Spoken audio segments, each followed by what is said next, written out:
ফিরে এলাম বিরতির পর। ফের পাকিস্তানের বালুচিস্তানে জঙ্গিদের হামলা, ট্রেন হাইজ্যাকের পর এবার টার্গেট বাস। জানা গিয়েছে একের পর এক বাস থামিয়ে 9 জন যাত্রীকে অপহরণ করে নিয়ে যায় একদল সশস্ত্র মুখোশধারী। এরপর গুলি করে খুন করা হয় ওই 9 জনকে। ইতিমধ্যেই উদ্ধার করা হয়েছে 9টি দেহ। ফের পাকিস্তানের বালুচিস্তানে জঙ্গিদের হামলা। বৃহস্পতিবার ঘটনাটি ঘটেছে বালুচিস্তানের দক্ষিণ পশ্চিম প্রান্তে। বৃহস্পতিবার সন্ধ্যায় একদল সশস্ত্র মুখোশধারী একাধিক বাস আটকায়। সেখান থেকেই 9 জন যাত্রীকে অপহরণ করে তারা। সকলকে নিকটবর্তী পাহাড়ি এলাকায় নিয়ে যাওয়া হয়। সেখানেই গুলি করে হত্যা করা হয় ওই 9 জনকে। রাতভর তল্লাশি চালিয়ে 9 জনের দেহ উদ্ধার হয়েছে পাহাড়ি এলাকা থেকে। এখনো পর্যন্ত এই হামলায় কোনো গোষ্ঠী দায় স্বীকার করেনি।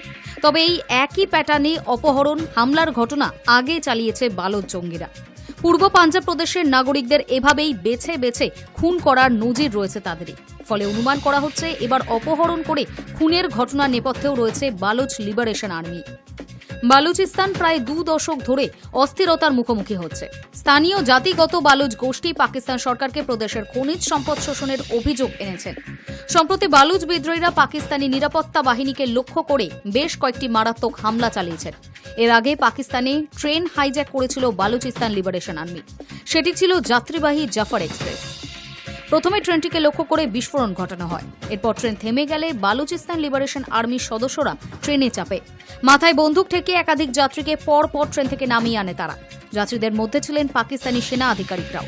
প্রায় 2-3 দিন ধরে বালুচ লিবারেশন আর্মির সঙ্গেই লড়াই চলে পাক সেনার। মুক্ত করা হয় 3 শতাধিক যাত্রীকে। তবে এবার জঙ্গিদের গুলিতে প্রাণও হারান বহু সংখ্যক যাত্রী। High news network. গাজার সংঘর্ষ বিরতি কার্যকর করার জন্য আরো 10 জন ইসরায়েলি পণবন্দীকে মুক্তি দিতে রাজি হল হামাস। স্বাধীনতাপন্থী প্যালেস্তাইনি সশস্ত্র গোষ্ঠীর তরফে বৃহস্পতিবার জানানো হয়েছে তেল আভিভের সঙ্গে স্থায়ী সংঘর্ষ বিরতির লক্ষ্যে এই সিদ্ধান্ত নিয়েছে তারা। যদিও যুদ্ধবিরতি নিয়ে আলোচনার মধ্যে বৃহস্পতিবার গাজায় ইসরায়েলি সেনার হামলায় 74 জন প্যালেস্তাইনি নিহত হয়েছেন।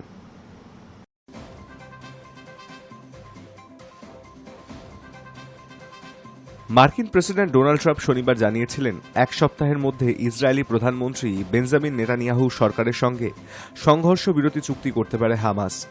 আমেরিকার মধ্যস্থতাতেই সংঘর্ষ বিরতি কার্যকর করার লক্ষ্যে আলোচনা শুরুও হয়েছে বলে দাবি করেছিলেন ট্রাম্প। কিন্তু হামাসের বিবৃতিতে নেতানিয়াহু সরকারের সদিচ্ছা নিয়ে প্রশ্ন তোলা হয়েছে। বলা হয়েছে ইসরায়েলের একগুঁয়ে মনোভাব সংঘর্ষ বিরতি নিয়ে আলোচনাকে দুরূহ করে তুলেছে। গত মঙ্গলবার ট্রাম্প জানিয়েছিলেন ইসরায়েলের প্রধানমন্ত্রী বেঞ্জামিন নেতানিয়াহুর সরকার 60 দিনের যুদ্ধবিরতির জন্য প্রয়োজনীয় শর্তগুলি মেনে নিয়েছে। সেই সঙ্গে তিনি বলেছিলেন নির্দিষ্ট সময়সীমার মধ্যে সংশ্লিষ্ট পদক্ষেপগুলি যুদ্ধের অবসানের লক্ষ্যে কাজ করবে। হামাস নেতা তাহের আল নুনু বৃহস্পতিবার বলেন, হামাস সংঘর্ষ বিরতির সর্বশেষ প্রস্তাবে রাজি হয়েছে। সেই সঙ্গে আমাদের জনগণকে রক্ষা করা, গণহত্যা বন্ধ করা, সংঘর্ষ পুরোপুরি শেষ না হওয়া পর্যন্ত আমাদের জনগণের অবাধ ও মর্যাদাপূর্ণ যাতায়াত নিশ্চিত করা এবং গাজায় আন্তর্জাতিক সহায়তা প্রবেশের অনুমতি দেওয়ার বিষয়টিতেও অগ্রাধিকার দিতে বলেছি আমরা। High news network. ব্রাজিল থেকে আমেরিকায় রপ্তানি হওয়া পণ্যে 50% শুল্ক চাপানোর পরদিনই পড়শি দেশ কানাডার পণ্যে চড়া শুল্ক আরোপ করার কথা ঘোষণা করলেন ডোনাল্ড ট্রাম্প। বৃহস্পতিবার মার্কিন প্রেসিডেন্ট জানিয়েছেন কানাডার সমস্ত পণ্যের উপর 35% শুল্ক আরোপ করা হচ্ছে। আগামী 1 আগস্ট থেকেই নয়া শুল্ক নীতি কার্যকর হয়ে যাবে বলে জানিয়েছেন ট্রাম্প। ইতিমধ্যেই কানাডার প্রেসিডেন্ট মার্ক কার্নের উদ্দেশ্যে চিঠি লিখে ফেলেছেন তিনি। হোয়াইট হাউস সূত্রে খবর, শুক্রবারের মধ্যে সে চিঠি অটোয়ায় পৌঁছে যাবে। তবে বৃহস্পতিবারই 35% শুল্ক আরোপের কথা কানাডা প্রশাসনকে জানিয়ে দেওয়া হয়েছে বলে ট্রাম্প প্রশাসন সূত্রে খবর। কানাডার ওপর ট্রাম্পের গোসার 2টি কারণ। কানাডার প্রধানমন্ত্রীকে লেখা চিঠিতে নিজেই সেই কারণগুলির উল্লেখ করেছেন তিনি। তার একটি হল আমেরিকা এবং কানাডার মধ্যে বাণিজ্য ঘাটতি, অপরটি হল ব্যথা উপশমকারী ওষুধ ফেন্টানাইল।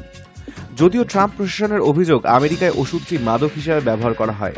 এই মাদকটি ব্যথার উপশমের ক্ষেত্রে মরফিনের তুলনায় বহুগুণ শক্তিশালী। এর আগেও ট্রাম্প অভিযোগ করেছিলেন কানাডা হয়ে এই মাদক আমেরিকায় প্রবেশ করছে। বৃহস্পতিবারও ফের একই অভিযোগ করেছেন ট্রাম্প। কানাডাকে পাঠানো চিঠিতে দাবি করেছেন আমেরিকায় ফেন্টানাইল ঢোকা রুখতে ব্যর্থ হয়েছে অটোয়া। বিষয়টি নিয়ে আমেরিকার সঙ্গে বোঝাপড়া না করে ওয়াশিংটনের ওপর পাল্টা শুল্ক চাপানোর কারণেও কানাডার ওপর চটেছেন ট্রাম্প। জানিয়েছেন এই সমস্ত কারণেই কানাডা থেকে আমেরিকায় ঢোকা সমস্ত পণ্যে 35% শুল্ক আরোপ করা হচ্ছে। শুল্ক এড়িয়ে কোনো পণ্য আমেরিকায় ঢোকানোর চেষ্টা করা হলে তা আরও বেশি পরিমাণ শুল্ক চাপানো হবে বলেও হুঁশিয়ারি দিয়েছেন তিনি। তাছাড়া কানাডার উদ্দেশ্যে কার্যত হুমকি দিয়ে ট্রাম্প জানান, পাল্টা শুল্ক আরোপ করা হলে 35% বাইরে অতিরিক্ত শুল্ক আরোপ করবে আমেরিকা। তবে একটি শর্তে কানাডার ওপর শুল্ক তুলে নেবে বলে জানিয়েছেন ট্রাম্প। সেক্ষেত্রে কানাডা সরকার কিংবা সেদেশের সংস্থাগুলিকে আমেরিকায় পণ্য উৎপাদন করতে হবে। ক্ষমতায় আসার পরেই ট্রাম্প ঘোষণা করেছিলেন তিনি প্রতিবেশী কানাডা এবং মেক্সিকোর পণ্যের ওপর শুল্ক আরোপ করবেন। গত ফেব্রুয়ারিতেই ট্রাম্প জানান, কানাডার পণ্যে আমেরিকা 25% শুল্ক বসাবে। আমেরিকার পণ্যের ওপর পাল্টা 25% শুল্ক আরোপ করে কানাডার তদানীন্তন প্রধানমন্ত্রী জাস্টিন ট্রুডোর সরকার। কানাডার ওপর শুল্ক আরোপের কারণ হিসেবেও সেবারে ফেন্টানাইলকে দায়ী করেছিলেন ট্রাম্প। গত দুদিনে প্রায় 25টি দেশকে শুল্ক চিঠি ধরিয়েছেন ট্রাম্প। তবে এখনও অনেক দেশকে এই সংক্রান্ত চিঠি পাঠানো বাকি রয়েছে। ট্রাম্প জানিয়েছেন, বাকি এই দেশগুলির পণ্যের ওপর 15 অথবা 20% শুল্ক চাপতে পারে। বিষয়টি নিয়ে ভাবনা চিন্তা চলছে বলে জানিয়েছেন তিনি। প্রসঙ্গত কথাবার্তা অনেকটা এগোলেও এখনও পর্যন্ত ভারত আমেরিকা বাণিজ্য চুক্তির বিষয়ে আনুষ্ঠানিকভাবে কিছু জানানো হয়নি। তাই নয়াদিল্লির ওপরেও এই 15 থেকে 20% শুল্ক চাপবে কিনা তা এখনও স্পষ্ট নয়। High news network. আমেরিকানদের ইরানে না যাওয়ার পরামর্শ দিল ডোনাল্ড ট্রাম্পের প্রশাসন। আমেরিকার বিদেশ দপ্তর বিজ্ঞপ্তি জারি করে এই বার্তা দিয়েছে। বিশেষত আমেরিকা ইরান দ্বৈত নাগরিকত্ব প্রাপকদের আরো বেশি করে সতর্ক হওয়ার কথা জানিয়েছে মার্কিন প্রশাসন।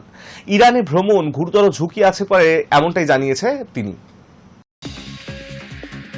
আমেরিকানদের ইরানে না যাওয়ার পরামর্শ দিল ডোনাল্ড ট্রাম্পের প্রশাসন। বিজ্ঞপ্তিতে জোর দিয়ে বলা হয়েছে, বোমা হামলা বন্ধ হয়ে গিয়েছে মানে এই নয় যে এখন ইরানে ভ্রমণ করা নিরাপদ। ট্রাম্প প্রশাসনের দাবি, ইরান দ্বৈত নাগরিকত্বের স্বীকৃতি দেয় না।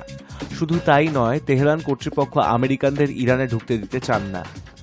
মার্কিন বিদেশ দপ্তরের তরফে একটি ওয়েবসাইটও চালু করা হয়েছে। ইরানে আমেরিকাদের নির্বিচারে আটক করার বিষয়ে উল্লেখ করে যাবতীয় তথ্য প্রদান করা হয়েছে ওই ওয়েবসাইটে। উল্লেখ্য, দ্বৈত নাগরিকত্ব প্রাপ্ত ব্যক্তিদের সঙ্গে ইরানের আচরণ নিয়ে অতীতে বারবার উদ্বেগ প্রকাশ করেছে আমেরিকা। সাম্প্রতিক বছরগুলিতে বেশ কয়েকজন ইরান আমেরিকানকে আটক করেছে তেহরান কর্তৃপক্ষ। সেই সব বিষয় উল্লেখ করেই ইরানে না যাওয়ার পরামর্শ দিয়েছেন মার্কিন প্রশাসন। ইরান এবং ইসরায়েলের মধ্যে সাম্প্রতিক সংঘাত এবং তাতে আমেরিকার যোগ দেওয়ার পর থেকেই উত্তপ্ত পশ্চিম এশিয়া। গত 13 জুন ইরানের বিরুদ্ধে রাইজিং লায়ন অভিযান শুরু করে ইসরায়েল। বেঞ্জামিন নেতানিয়াহু সরকারের মূল লক্ষ্য ছিল ইরানের পরমাণু কেন্দ্রগুলি। অভিযানের সময় ইরানের 2 পরমাণু কেন্দ্রে হামলা চালায় ইসরায়েলি সেনাবাহিনী। বিমান হামলায় ইরানের বেশ কয়েকজন সামরিক প্রধান এবং পরমাণু বিজ্ঞানীর মৃত্যু হয়। পাল্টা হামলা চালায় ইরানও। 2 দেশের মধ্যে যুদ্ধে ঢুকে পড়ে আমেরিকাও। ইরানের পারমাণবিক পরিকাঠামো ধ্বংস করার লক্ষ্যে গত 22 জুন বিমান হামলা চালায় মার্কিন সেনা। আমেরিকার প্রেসিডেন্ট হামলার পর দাবি করেন, ইরানের পরমাণু কেন্দ্রগুলি ধ্বংস করতে সফল হয়েছে। আমেরিকার হামলার জবাবে কাতারে অবস্থিত মার্কিন সেনাঘাঁটিতে হামলা চালায় ইরান। এই সামরিক উত্তেজনার মধ্যেই ট্রাম্প জানান, ইরান এবং ইসরায়েল 2 দেশই যুদ্ধবিরতিতে রাজি। ওয়াশিংটনও চায় না তেহরানের সঙ্গে সংঘাতে জড়াতে। শুধু তাই নয়, ইরানের সঙ্গে পরমাণু চুক্তির জন্য আলোচনাও করতে চান বলে দাবি করেন আমেরিকা। যদিও এখনো পর্যন্ত এই আলোচনা নিয়ে চূড়ান্ত কোনো সিদ্ধান্ত হয়নি, তবে 2 দেশের মধ্যে চাপা উত্তেজনা রয়েছে বলে দাবি অনেকের। সেই আবহে ইরানে ভ্রমণ নিয়েও সতর্ক করল ট্রাম্প প্রশাসন। High news network. বৃষ্টির দাপট কিছুটা কমেছে দক্ষিণবঙ্গে, তবে শুক্রবারও সকাল থেকে আকাশের মুখ কালো। দফায় দফায় হালকা থেকে মাঝারি বৃষ্টি হচ্ছে। দক্ষিণবঙ্গে আজও এবং শুক্রবার এবং শনিবার এই বৃষ্টি নিয়ে কোনো সতর্কবার্তা নেই, এমনটাই আলিপুর আবহাওয়া দপ্তরের তরফে জানানো হয়েছে। সোমবার থেকে কি আবার ভারী বৃষ্টি শুরু হবে? গাঙ্গেয় বঙ্গের উপরে তৈরি হওয়া নিম্নচাপ অঞ্চলের প্রভাবে গত কয়েকদিন ধরে বিস্তর ভোগান্তি হয়েছে সাধারণ মানুষজনের। কলকাতা এবং শহরতলির রাস্তা জলমগ্ন হয়ে পড়েছে টানা বৃষ্টিতে। তবে নিম্নচাপ অঞ্চল কিছুটা দুর্বল হয়েছে, সরেছে পশ্চিম দিকে। আপাতত কলকাতা এবং দক্ষিণের বাকি জেলাগুলিতে ঝড় বৃষ্টির দাপট কিছুটা কমবে। ভারী বর্ষণের সতর্কতা জারি করা হয়েছে শুধু 3টি জেলায়। আলিপুর আবহাওয়া দফতর জানিয়েছে, রাজ্যে বর্ষার বাতাস এখনও অতি সক্রিয়, যার ফলে দক্ষিণের প্রায় সব জেলাতেই কম বেশি বৃষ্টি হবে। বিক্ষিপ্তভাবে হালকা থেকে মাঝারি বৃষ্টি চলবে জেলায় জেলায়। আগামী সোমবার উত্তর 24 পরগনা, দক্ষিণ 24 পরগনা এবং পুরুলিয়ায় ভারী বৃষ্টি হতে পারে। তবে সমুদ্র উপস্থিতি আপাতত স্বাভাবিক থাকবে। মৎস্যজীবীদের জন্য আলাদা করে কোনো সতর্কতা নেই। আগামী সপ্তাহে দুর্যোগের সম্ভাবনা রয়েছে উত্তরবঙ্গে। রবিবার থেকে ভারী বৃষ্টি শুরু হবে দার্জিলিং, জলপাইগুড়ি, কোচবিহার, আলিপুরদুয়ার এবং কালিম্পংয়ে। চলতে পারে বৃহস্পতিবার পর্যন্ত। উত্তর দিনাজপুরেও ভারী বর্ষণ হবে মঙ্গলবার থেকে। টানা বৃষ্টিতে ভাসতে পারে উত্তরবঙ্গের বিস্তীর্ণ এলাকা। বৃষ্টির কারণে তাপমাত্রাও অনেকটাই কমেছে। শুক্রবার কলকাতার সর্বনিম্ন তাপমাত্রা ছিল 26.1 ডিগ্রি সেলসিয়াস, স্বাভাবিকের চেয়ে 0.8 ডিগ্রি কম। High news network. News today এখন এই পর্যন্তই। দেখতে থাকুন হাই নিউজ, নির্ভীক নিরপেক্ষ।